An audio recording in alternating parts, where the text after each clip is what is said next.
You can see crews right here behind me are bringing up the third derailed train car from the creek right now. As weather warms up, Lexington police say things like this are going to happen.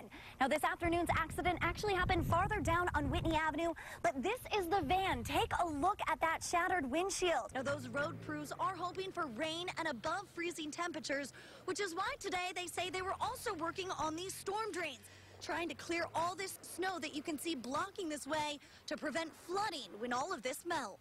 I found this portable heater here in this station, trying to bring it out here to keep me a little bit warmer, but it is not doing a whole lot of good right now.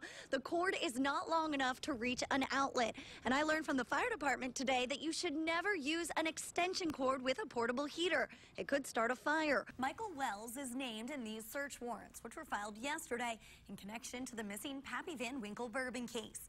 And because of these search warrants, the Frankfort police chief is now speaking out about an internal investigation. Now, just within the last half hour, one lane here westbound has reopened, but as you can see, it is still a very active scene out here tonight. And amazingly enough, Versailles police say no one was hurt in this accident. They say these 4 metal cables did exactly what they are supposed to do.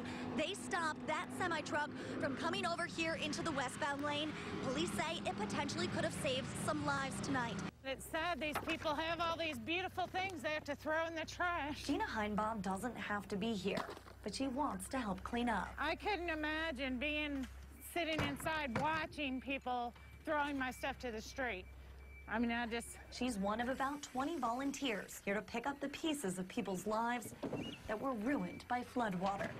Right there's my life in that dumpster. Kathy Combs says she lost everything. 40 years of my life gone down the drain. Friday, with all the rain, homes filled with water. Now the concern is mold. Basically, yeah, anything that's been underwater or water's been in contact with has to go. But all this work is being done free. We're doing it for the love of God and to help these people that are in much need. Combs calls them angels in gold shirts. There's no words that can even comprehend how grateful I am. And with help from these volunteers, she can move on. Guess we'll rebuild, replant, and go on with life. That's all we can do. The Kentucky Baptist Convention Disaster Relief Team expects to be here through at least next week, and it says it could need more volunteers depending on the demand for help. Reporting in Bourbon County, Melanie Kendall, ABC 36 News. Neighbors here say they did all they could, but they wanted to do more to try and save that little boy. But they say the fire was just too quick. You just couldn't move fast enough. Within minutes, neighbors say this mobile home on North Laurel Road was in flames. And then they say they started hearing screams that a toddler was still inside. Our guys literally jumped our fence to get to the trailer. Workers at the lumber yard across the street rushed to help, even ripping down the wall, trying to get to the little boy. They could hear the baby crying and just could not get to it. And then it just stopped.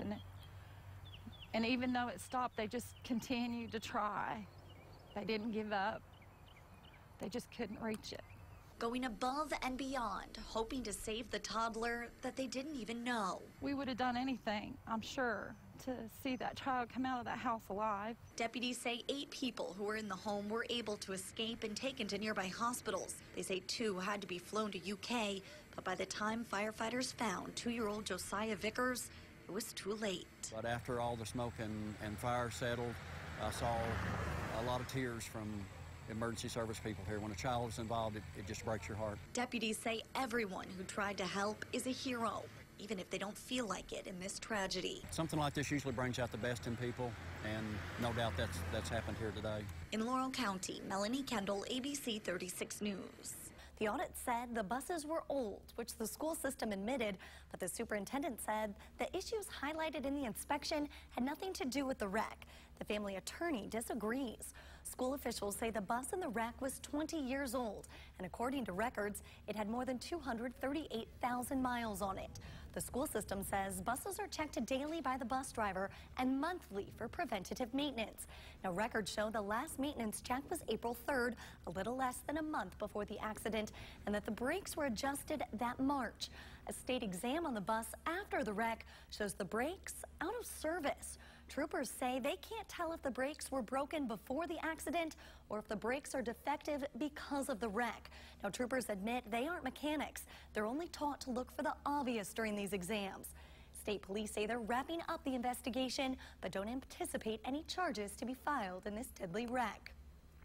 Now, the family's attorney wants to be able to look at the bus himself. He's going to court next Friday to fight for that right. The superintendent of Lincoln County Schools says she can't comment. Reporting live in the studio, Melanie Kendall, ABC 36 News.